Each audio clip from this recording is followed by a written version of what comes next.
kira-kira dok, gagal ginjal yang paling sering ditemukan itu fungsi apa yang terjadi pada orang Indonesia umumnya gitu? Fungsi yang mana kira-kira? Oke, baik.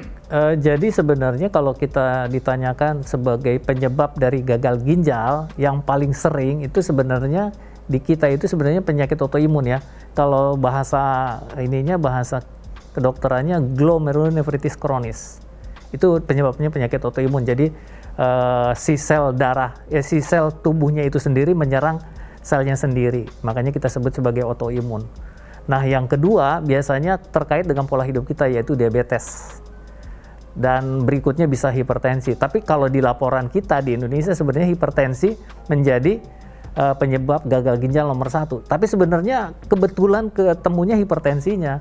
Sebenarnya prosesnya sudah terjadi sebelumnya karena penyakit autoimunnya yang manifestasi akhirnya adalah hipertensi. Jadi sebenarnya bukan hipertensi yang menyebabkan gagal ginjal, tapi bisa aja sih. Di luar negeri hipertensi yang menyebabkan gagal ginjal itu bisa sampai penyebab nomor 5 biasanya. Kalau di Indonesia nomor 1, tapi karena ketahuannya itu. Problemnya adalah penyakit ginjal kronik itu tidak ada keluhan sama sekali. Sama sekali nggak ada keluhan. Jadi ada keluhan setelah ada komplikasi. Nah gitu, itu yang jadi masalah. Komplikasinya misalnya hipertensinya tidak terkontrol, ya toh? Atau misalnya ada penyakit jantung yang muncul tiba-tiba, atau penyakit stroke muncul tiba-tiba, padahal dasarnya ada penyakit ginjalnya. Itu yang sering terjadi.